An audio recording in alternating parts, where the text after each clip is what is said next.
Hi, everybody. My name is Jared Milrad. I'm the founder of Movie Karma. We're a nonprofit organization based here in Los Angeles, focused on diversity, equity, inclusion, and social impact in Hollywood, and really looking at the power of storytelling as a force for social change and social good, among other issues. So today, I'm excited to talk to another special guest joining us. His name is Jay Rosenblatt. He's an Oscar-nominated director, now Oscar-nominated for Best Documentary Short Film. For a film called How Do You Measure a Year? It's a really moving and personal look at a father-daughter relationship and also at family and among many other issues. Again, it's been nominated now for an Academy Award for Best Documentary Short Film. I'm really excited to talk to Jay about this latest project, but also about some of his other projects, including some of his earlier films. Last year, he was also Oscar nominated for his film When We Were Bullies, which is another documentary short that was really powerful as well. So Jay, excited to have you on the podcast. Thank you for joining us. Yeah, my pleasure. Thank you, Jared. Absolutely. So let's dive in. I was just telling you, love the film and wanted to start, if we could, with just giving our audience a sense of your background, Jay, in terms of, I obviously have read quite a bit about you, but I'm curious if you could share a bit of just about your journey as a filmmaker. I know you've made quite a few films over the years. You've been recognized internationally, but before then, what, as a younger person starting out, kind of what inspired you to go into this path? Well, I actually started out with the plan of becoming a therapist, and I went to graduate school for counseling. While I was there, I took a film class, a Super 8 film class, and I just fell in love with the process. And I realized I was spending more time on these little projects than on all my counseling classes put together. So even though I finished that degree and I actually worked in a psychiatric hospital for several years, I decided to go and get another master's degree in filmmaking. And that's kind of where my passion took me. Fascinating. Yeah, I saw you've made, I think, over 30 films since 1980. You've, as you mentioned, kind of changed paths a little bit there. Over 100 awards. You've screened a lot of film festivals. But starting out, were you, as you made that transition, how did you get started? I mean, did you really just start filming things or situations around you, or did you have any mentors that were kind of guiding you as you were starting out? I started out doing more, I would say, fiction shorts. First couple of films were just scripts that I had written. One was inspired by a book written by a psychologist named Alice Miller. And then my thesis film in film grad school was kind of a mixture of fiction, documentary, I would say film theory. And after that, I sort of got pegged as an experimental filmmaker because I was doing a lot of work with collage, with found footage, archival images, and recontextualizing it, creating new meaning. So I would say the beginning, they were, I would call them collage essay films. And, that hasn't changed a lot, except I think they've gotten more in the documentary realm. And, but they've always been personal. But these last couple of films are very personal. I'm in them. They're based on my life, as things that happened to me as a child. And then the new one with my daughter. Yeah, very personal indeed. And as you said, your last few films in particular, what do you think spurred that transition to focus more on the personal, if there was a transition? Because I imagine that would feel pretty vulnerable for almost anyone. I don't know if it did for you. What was that like? Well, I would say that the personal films have been interspersed in my films for the last 20, 25 years. Even the film, The Smell of Burning Ants, even though it was in third person, the narration, it was based on a lot of personal experiences. And that was 1994.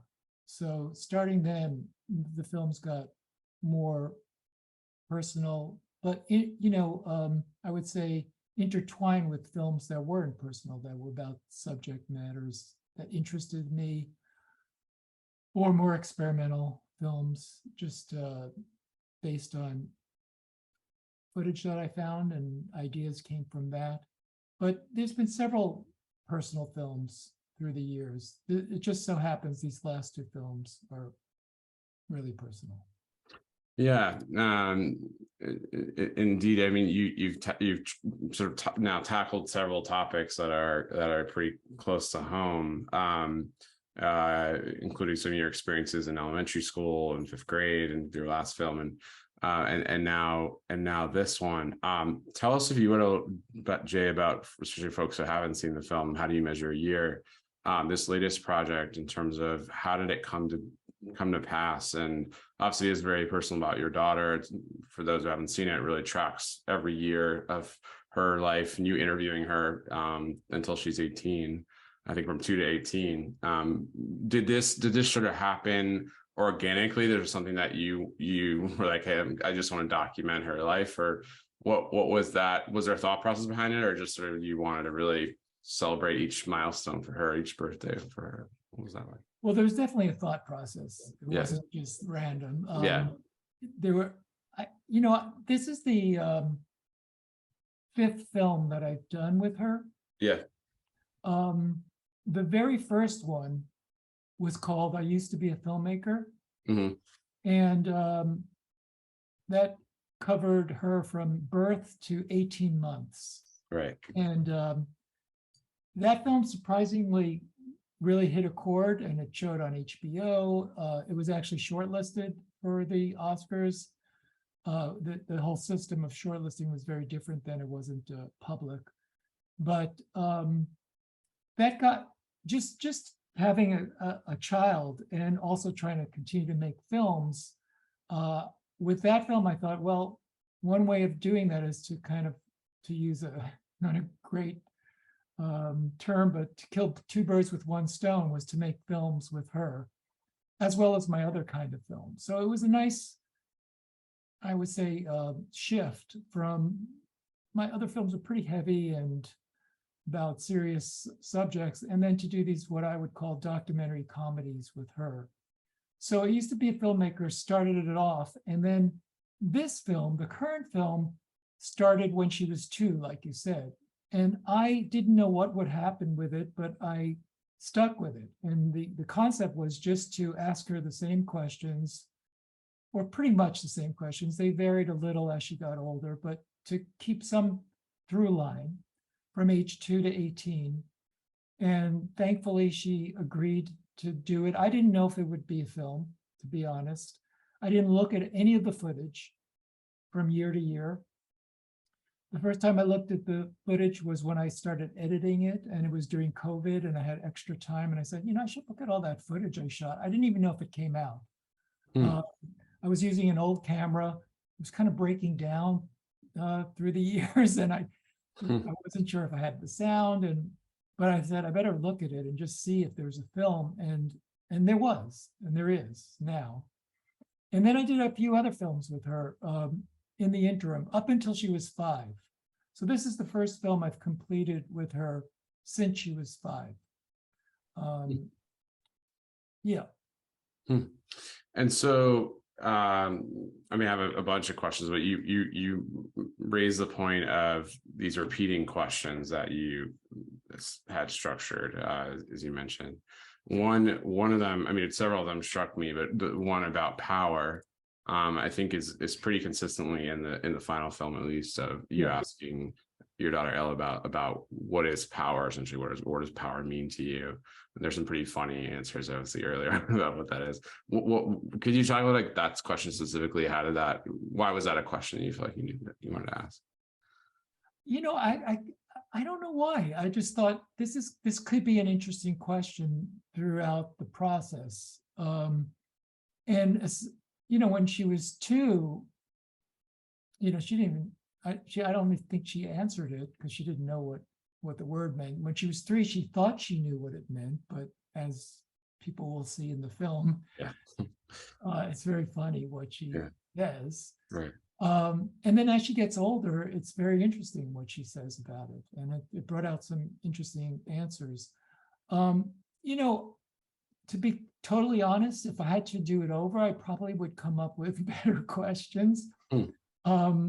Or some other things that I didn't ask her. I mean, I'm very happy with this, how this turned out, but the questions were pretty basic, with like highlights of her year, low lights, or low moments of the year, her favorite things to do, things that I felt like a kid could answer. And as she got a little older, I added a few questions, like when I asked her to speak to her older self, what she would say. Right. Obviously, I didn't ask those very young because it's a difficult concept. Even when I ask her it and she's a little older, she doesn't know how to quite phrase the answer to the question. So, yeah, I mean, you can't go back, but I'm pleased with how it went, and it made it easier to edit since there were fewer questions. Yeah, it probably did. You could at least sort through all that footage.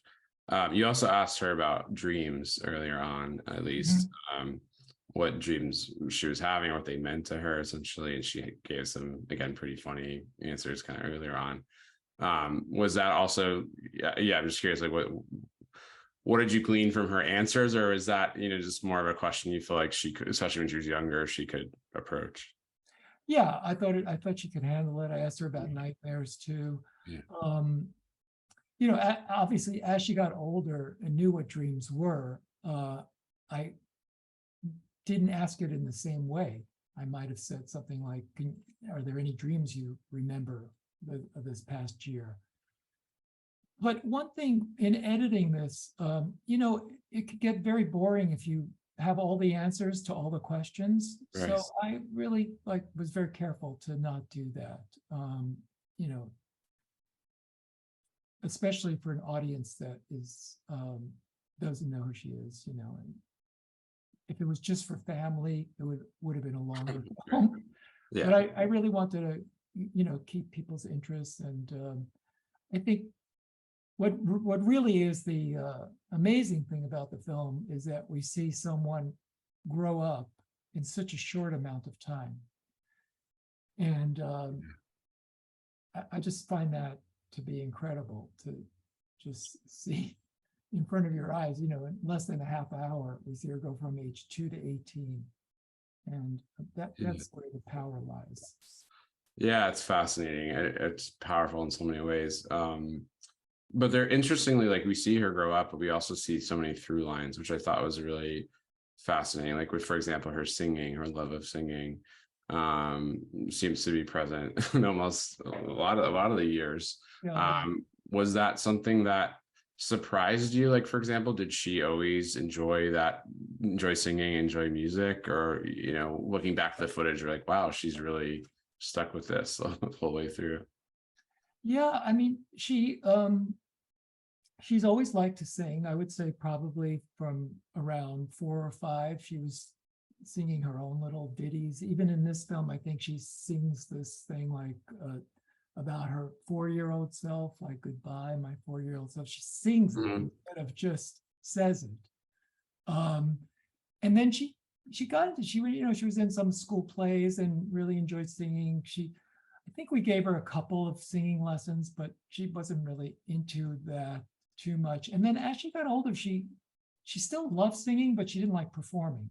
So a lot of the singing you see in the film later is just her kind of humming, or it just comes out almost like spontaneous. But when she's younger, she gets up and, she has little routines, and, there's some songs that she was really gravitated to. And again, that was,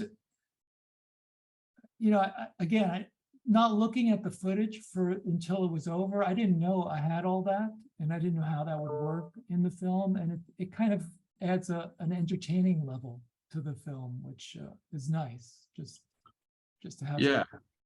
Yeah, it's entertaining. I mean, I thought it was also it was meaningful in the sense that, you know, there's a lot of things that I'm not yet a parent of other than dogs, but you know, a lot of things that you know, parents say, right, is that they're not surprised when their kid has a certain, you know, when their grown kid has a certain aptitude for different things like music or arts or what have you, or math, because they saw it all along and like developing. Was that, so I just wondered if that was like the case with Ella, if you noticed that. Yeah, I mean, I definitely saw her love of singing, Yeah. and she still has that. But she, like I said, she's very kind of shy and reserved, so she doesn't like really performing. And even like in the last few years of that film, some of the songs, like I said, she's kind of like humming or just singing a phrase, but unconsciously they're very meaningful what she's singing. Yeah. You know, like she's singing, I think in year, I don't know if it's 17 or 18, she Mhm. sings a little bit of this Cat Stevens song, Right. uh, Wild World. And she says, Mhm. you know, something like, what's the line where it says something like, Yeah, I remember it. breaking my heart, you're leaving, Right, right, I'm grieving. right. I mean, that is you know, that's kind of what the ending of the film is about. Yes, yes.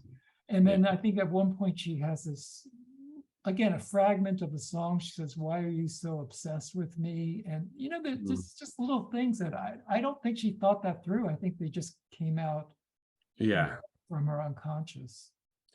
Yeah, that's fascinating too. That there's, yeah, that some of the themes emerged kind of even when she was very little that were obviously, I mean, maybe not fully thought out, but came out and sort of were connected to maybe who she became or who she even was later in life, or is to this day. With the piece about also her teenage years, I thought was really interesting, and I personally connect to. I think a lot of folks I'm sure connect to. Was her, I think she mentioned, I think around 13, she said, I'm a vegan now. You know, I love animals. I went vegan when I was 14, still am a vegan, and been doing that animal activist thing for a long time. Oh, she'll And love hearing this. Yeah, what's that? she'll love hearing this. That I was That's great. interviewed by a vegan. Yeah, so I had it, you know, it wasn't recorded, but I had a similar conversation with my mom at the time, about, you know, kind of, this is who I am, this is what I want to do. And I just thought that was really interesting because there is maybe something to be said about that age where the self emerges, or some sort of sense of right and wrong emerges for some kids at least. Was that, I wonder if you could reflect on that, you know, if that's something that she still is passionate about, or what your thoughts are, and just looking back at that, like, wow, she really kind of has a sense of what was maybe right and wrong, what she wanted to do at that point. Yes, absolutely. Well, she's a very committed vegan and Hmm. has been since she's 13, so like 9 years. And it was hard for us as her parents when she was, you know, 13, 12 or 13, because we didn't know if she'd get all the nutrition she needed to Yeah, grow and all sure. that stuff. But there was no turning back. I mean, it was so clear that animal cruelty was a big theme, that she just did not want to be any part of that. And yeah, she's you know, her major is environmental justice. She's written papers about factory farming. It's her passion. It has really influenced her life in a big way. Hmm. And I think it, you know, you can relate to this since you started so young. I was, forget the health stuff. I was so impressed with the discipline. All her friends are going out having pizza, and she's Yeah, like just stuck with it. yeah. She just stuck with it. And I was like, wow. So I really wanted to support, you know, anyone that feels a passion about almost anything that's positive in the world. It's like, how could you not support that? And Yeah, yeah, she's very committed to that. that's really cool that you are supportive. And yeah, I definitely had similar conversations with my mom at the time, and our doctor about, is this healthy? I think back then too, it wasn't, you know, several decades ago now, it wasn't as mainstream to say the least as it is now. But certainly the animal cruelty piece, I think it's interesting. I was struck that it just, I think others will as well, even if they're not vegans, but I think people who maybe had a moral awakening or some kind of revelation, if you will, about the world at that age, that was a similar age that struck her. Yeah, what happened is that it actually got triggered by, we sent her to this camp, at the SPCA. Yeah. And I think she was maybe 10 or 11 at the time. And they showed them, we weren't thrilled that they showed such young kids these cruelty images, but they did. Yeah. And she came back devastated, and she became vegetarian then. And then the vegan came a couple of years after that. So yeah, so she kind of knew. that was the trigger, seeing that Yeah. at that young age. It made a big impression on her.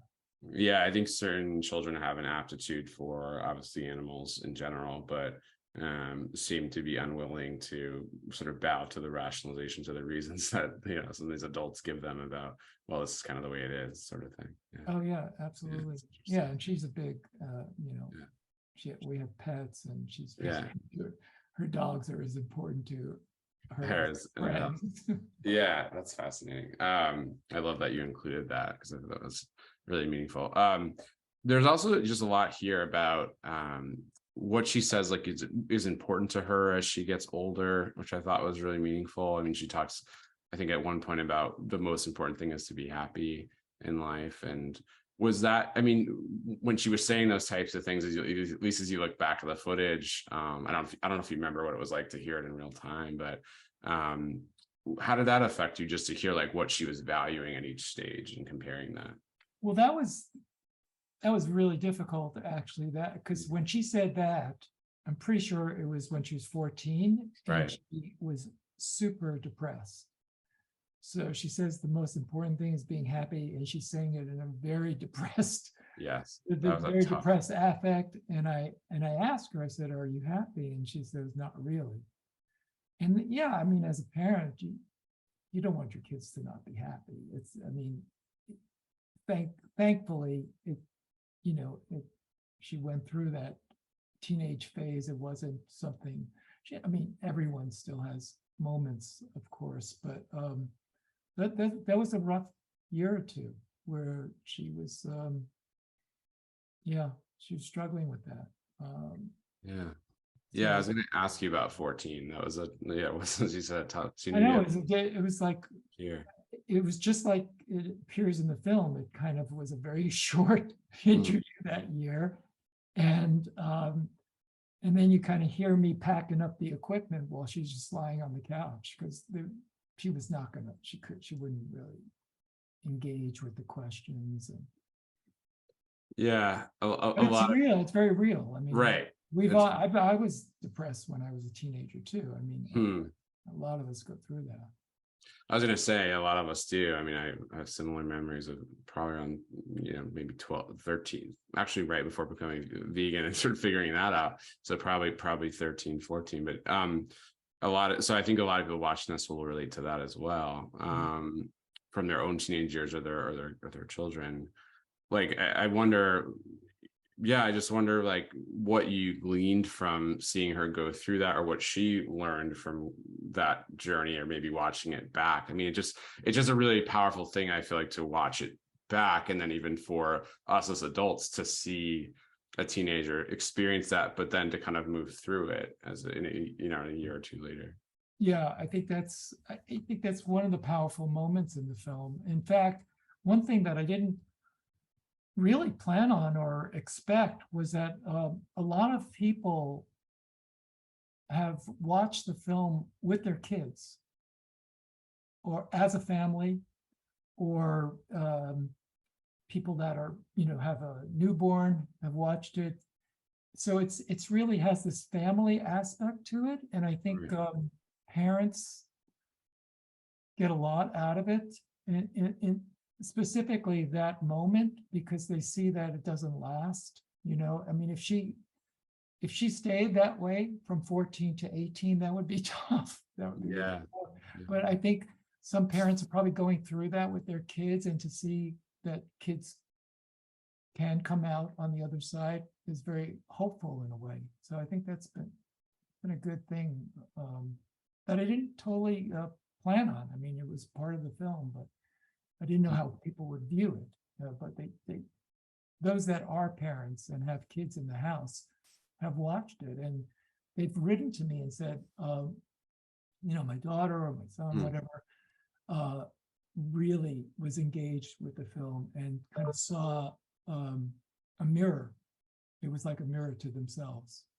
So yeah, it's beautiful. Yeah, it's really meaningful that families are watching it together, and you have parents and kids watching it, and that's really great to hear. yeah, that. very, very fulfilling, satisfying for me. Yeah, I love to hear that. I was going to ask you about the impact of what you've been hearing from folks. That's really interesting. I wanted to ask you too about the topic of rituals and traditions. And I think later in life, we hear from Ella, I think it was 17, 18, she says which is a very different tone and or different message she was saying when she was younger, especially in the early teen years, about whether she liked doing this or not. But she at one point says later in her teen years, I love that you did this, love the ritual, the sense of ritual and tradition. Was that surprising to you to hear her say that, or like how did that land with you, given kind of earlier on she seemed to be not living it? It was a little surprising, and I was very happy that she was saying that. Because like you said, there were years where pulling teeth a little. I said, "Can we do it?" And she had plans with her friends, but she was a trooper, and she said, "Yeah, let's do it, but let's do it quick," or that kind of thing. And then when I was questioning, I think it comes when I was questioning the process, she like reassures me how valuable it was, which was very satisfying as a parent, because I didn't know if she'd hold it that way. We have different rituals in our family, but she hasn't always really enjoyed them. Sometimes it feels like a burden, but somehow she feels differently about that. At least in the film, she did. Yeah, that was really moving. I could imagine that must have been meaningful for you to hear. Because earlier in the film, earlier when she's younger, we also hear her saying things about you, that she doesn't love certain dynamics with you, and that you're fighting and so forth and so on. I wonder about your thoughts of just hearing that at the time, but also watching it back and your decision to include it in the film, because that seemed to me like such a vulnerable but important thing to include, which was true, and I think a lot of families and people can relate to seeing that. Yeah, exactly. Well, first thing that surprised me watching it and in the moment way back is when I asked her about fears, and she says she's afraid of me. Right. I mean, that was really like, tell me more. And it's in the film. And then she says, I don't really want to talk about it, so I just let it go. But she's of course seen it since, and I said, "Do you remember what?" Like, she has no memory of that. Wow. Okay. But the other thing was that she would say, "Well, we fight a lot, and we did thought about what, like parents and kids fight about things." But she has a healthy attitude about it. I was always amazed that even if we had a fight, she would let it go much quicker than me. To be honest, she was really good at just moving on, letting it go. And in the film, she says, at one point, she's thinking about our relationship, because I asked her about our relationship from age 2, which is kind of, a bit funny. Like, what's it? But she says even at 2, she goes, "It feels good." So I was really happy about that. But as the years go on, she would say, "Oh, well, we fight a lot, but that's what people do." She has a good attitude. And then at one point she goes, "Feel pretty good about us." Just like, yeah, it's like, I'll take it at that point. Yeah, I'll take it. So that was really beautiful, because I certainly remember having arguments with my mom, as mostly a single parent, right? And she's trying to raise 2 kids, and it's like, and we're teenagers and probably a nightmare and all the rest of it. But I think a lot of people, if you haven't heard from people about that particular point, I imagine a lot of people connect to that, because yeah, we remember, I'm sure a lot of us are teen years and having squabbles with our parents and Oh, them trying to totally. God, figure that out. I couldn't wait to get out of my house. Yeah. Right. So yeah, it would have been a similar, you would have been saying maybe a similar thing if you interviewed yourself. I don't, if my dad said, let's make this film together, there's no Right. way. There's no way you would have done it. Yeah, interesting. No. I mean, I guess on that point, I just thought it was so moving at the end of the film when we see the two of you together when she's, I guess, 18, essentially going to college. And she talks about saying goodbye, and she taught, not to give too much, but talks to camera about this experience and what you mean to her. And that was just such a beautiful thing. I mean, did that moment of letting her do that and kind of maybe giving her that catharsis or just giving her that space, did that come organically when you were doing that last interview, or what was the thinking behind Totally. Yeah. Well, it's like I said in the film, I said, I kind of like am musing about the whole process, since I know it's the last year we're going to do it. And, and I said, but I also felt like, and even though I hadn't watched the footage, I felt like we didn't get to like a more intimate moment. And so I had this idea that maybe I shouldn't be there. So I said, how about if I just leave the camera running? I'll leave the room, you talk to the camera.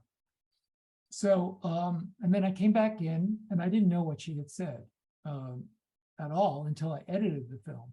And God, when I watched that, I just broke down. It was just so moving to me. And it was moving to me as well. I think I just couldn't believe she said it. I didn't know she felt that way, and it was a great surprise. It was beautiful. Yeah, I just thought that was just, it's such a powerful thing that, and such a simple thing that we don't well, for one, see on film too often, which is maybe a comment on what we record or don't record, or the space we give to each other to say things like that to each other. Mm-hmm. But also I just thought it was so moving because I think also we just don't always say those things to our parents or to our loved ones, right? Like to just sort of let them know how we feel, even through the tough times that came before. Yes. Yeah, you're absolutely right. And I think it was key that I was not in the room, because I think if I was there, I would probably be doing something that might shift it or change it. I don't know if she would have said that right directly to me, but she was kind of used to talking to the camera when she was from a young age.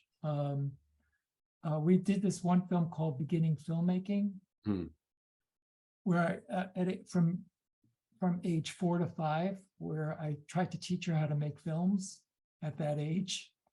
And it turned out that she ended up, I gave her a camera for her 4th birthday, her 4th birthday, and she learned how to use it. And then she would go into my office when I wasn't there and talk to the camera like a diary. Wow. So there was a little bit of history way back that she would look at a camera and talk to it. Then she almost treated the camera like a real person. Interesting. Like she'd say, "Why aren't you answering me?" Well, yeah, maybe one day, or maybe now the cameras will start talking back. Yes, right. Yeah.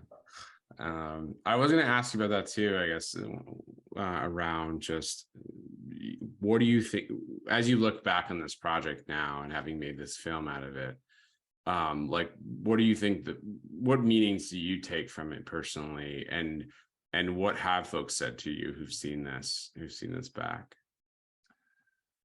Well, the response has been really amazing. I would say most people are very touched by it.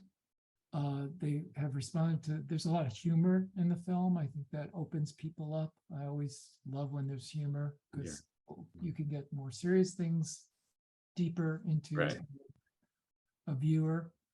So I feel like they go on they like the journey that the film takes them on. And it's such a simple concept.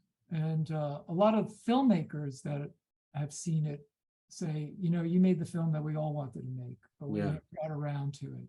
I wish I had done that with my kids. I've gotten that comment quite a bit from filmmakers, which feels good, that they appreciate it on that level. I know when I see a film that I wish I had made, that means something, Yeah, the response has been really great. And I had enough experience making films with her to not make it too personal, in the sense that,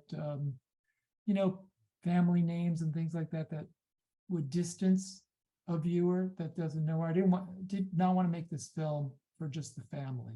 Although the family, my extended family loves the film. I wanted it to be relatable and universal. So I think that has come across for the most part. Yeah, I think it has. It's very relatable because I think it is so specific and vulnerable in a lot of ways. Yeah. Would you recommend? I mean, do you recommend, or would you recommend the folks listening to this, or as you go about with the film, to do this with their own children, do it with their own families? I mean, are you glad that you have this document? Oh, I'm totally glad. Well, the bottom line was, I didn't know if it would be a film. Like I said earlier, Right. I didn't even know if it came out, to be honest, because the camera was on a blink. But I thought, at the very least, we're going to have a nice record of each birthday that she'll have. And she'll have the raw tapes, which has, 45, 50 minutes each year. Right. With all the outtakes and stuff. But yeah, no, I'm very happy I did it. And I think it'd be great for people to do this. Whether it turns out to be a film that they edit, but just to have, what a gift she gave me, but also I gave her for her to have, and to, show to her kids if she has them, and grandkids and stuff. Yeah, it's really fascinating, the passage of time, of course, in their title, but yeah, I just think it's really, she says at one point, I think she asked you if you're going to be around, alive to see it, right? Which yeah, I know. She said, you'll be alive. I know. It's like, oh my God.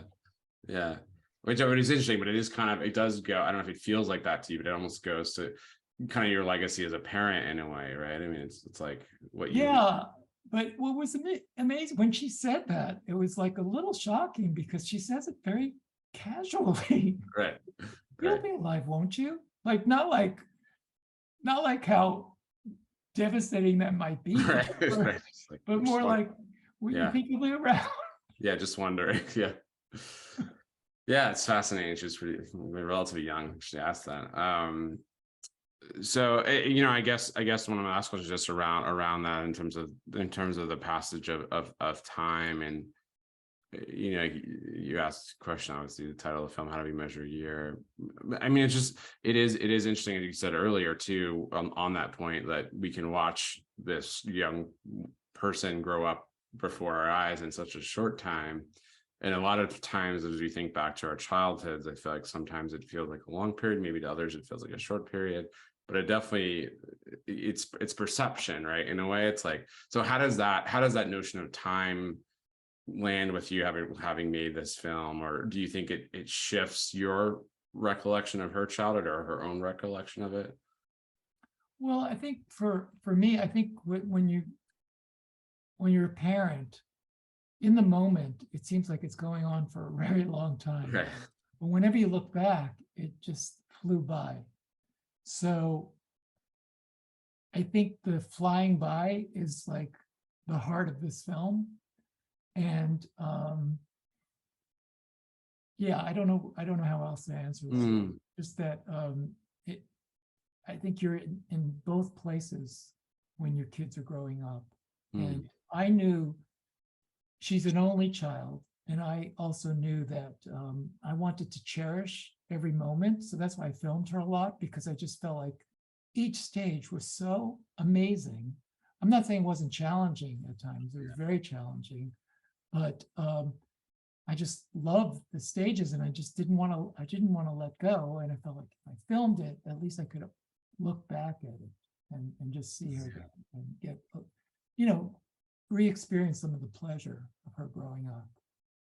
Yeah, I think you really have, and you've shared that with the world essentially. I think that sense of holding on to those moments, but also in a sense appreciating that they came, that they happened, and then that they are here in a sense that she could grow up and obviously move Yep. on with her life. It's really moving.